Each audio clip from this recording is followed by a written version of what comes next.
हुबली की मारूफ दरगाह सैयद महमूद शाह कादरी पर आज साबिक वजीर बीजेड जमीर अहमद खान ने हाजिरी दी। हुबली सिटी के एमएलए प्रसाद भैया, सिग्गावी के साबिक एमएलए आजम पीर कादरी के अलावा हुबली और बेंगलुरु के मुस्लिम लीडरान की मौजूदगी में दरगाह पर हाजिरी देकर जमीर अहमद खान ने चादर चढ़ाई और फातिहा खानी की।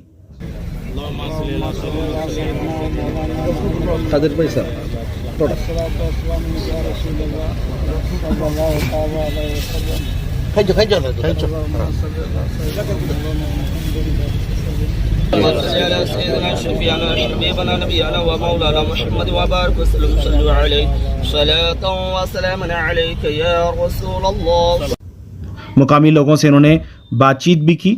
दरगाह कमेटी के सदर एडी हेब्बली और कमेटी के मेंबरान ने जमीर अहमद खान का इस्तकबाल किया।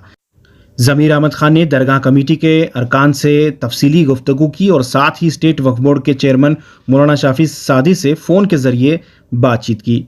उसके बाद उन्होंने मीडिया से बात करते हुए कहा कि हुकूमत ने जल्दबाजी करते हुए दरगाह को मुनहद्दम किया है। उन्होंने कहा कि इनके साथ नाइंसाफ़ी हुई है और हम इस नाइंसाफ़ी के ख़िलाफ़ आवाज़ उठाएंगे। उन्होंने कहा कि कानूनी लड़ाई जारी रहेगी। मीडिया से बात करते हुए उन्होंने बताया कि आने वाले दिनों में स्टेट वक्फ बोर्ड और दरगाह कमेटी मिलकर जो है इस कानूनी लड़ाई को आगे बढ़ाएगी।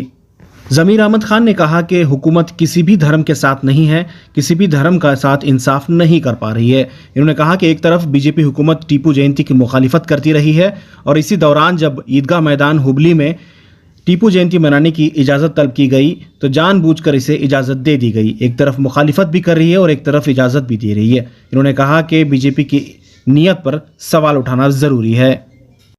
जमीर अहमद खान के साथ हुबली सिटी के एमएलए प्रसाद भैया, सिग्गावी के साबिक एमएलए आजम पीर कादरी के अलावा कांग्रेस लीडर इस्माइल टमाटगर, अल्ताफ कित्तूर मौजूद रहे। साथ ही बेंगलुरु से आए कांग्रेस लीडर शकील नवाज, सैयद मुजाहिद, नियाज अहमद वगैरह भी देखे गए। एक बड़ा हादसा जो है हुबली में हुआ है, क्या कहें? नहीं, आप लोग सब जानते हैं के रास्ते के अंदर हज़रत सैयद महमूद शाह कादरी करके एक दरगाह होती है। यानी बरसों से सालों से वो दरगाह थी।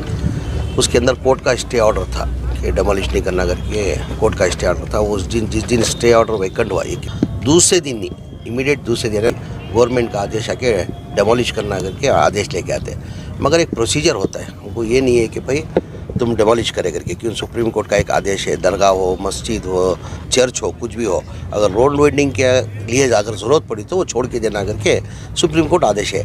मगर हमारे को दुख कहाँ है, सुप्रीम हाई कोर्ट के अंदर जो स्टे वेकेंट हुआ, अभी क्या है प्रोसीजर के हिसाब से गवर्नमेंट क्या है उसके लिए वक्त देना चाहिए था कि नोटिस सर्व करके भाई आपका स्टे वेकेंट हुआ है, हम इतने दिन में फलां दिन आपको टाइम देते हैं, ये टेम्प्रोरी शिफ्ट कर लो करके। आज इतनी टेक्निक है, टेक्निक के हिसाब से हम लोग पूरा मज़ार को हम लोग शिफ्ट कर सकते थे, यानी उसका मौका नहीं दिया गया, उसका वो दुख है।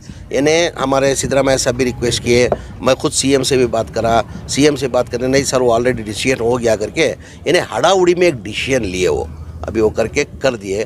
अभी मज़ार तो शिफ्ट करके है।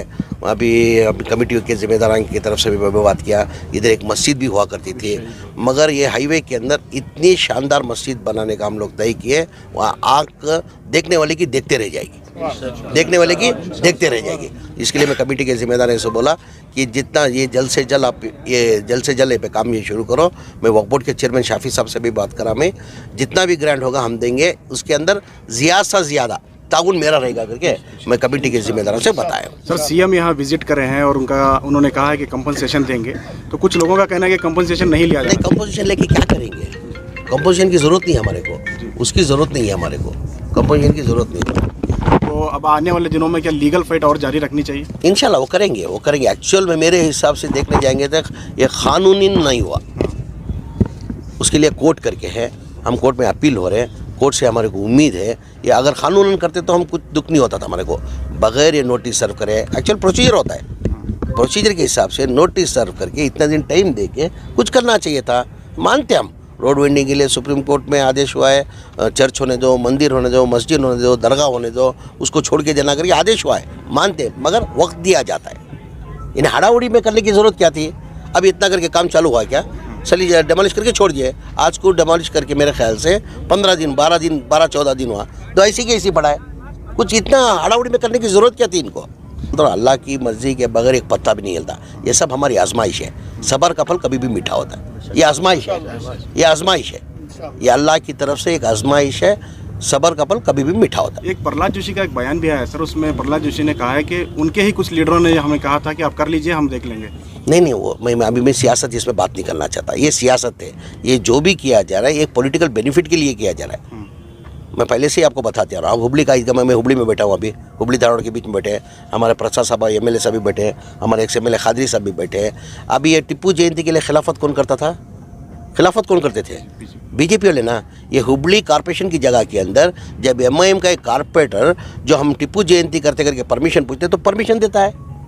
मतलब ये लोग ना हिंदू के ना ये मुसलमान के, इनको सिर्फ सियासती पॉलिटिकल बेनिफिट किधर मिलता है उधर वो लोग काम करते हैं। अभी हमारी हुकूमत के अंदर, कांग्रेस के अंदर, कांग्रेस हुकूमत में क्या करते हैं, जात पात कभी नहीं करा जाता है। हमने हमारा 5 साल के अवधि के अंदर हमने क्या काम किया है वो काम बता के हम वोट मांगते थे। ये बीजेपी में है, वो ये नहीं है, वो करने दो। मैं बोलता ना, सब्र का फल मुद्दे लाख बुरा चाहे तो क्या होता है, वही होता है जो मंजूर खुदा।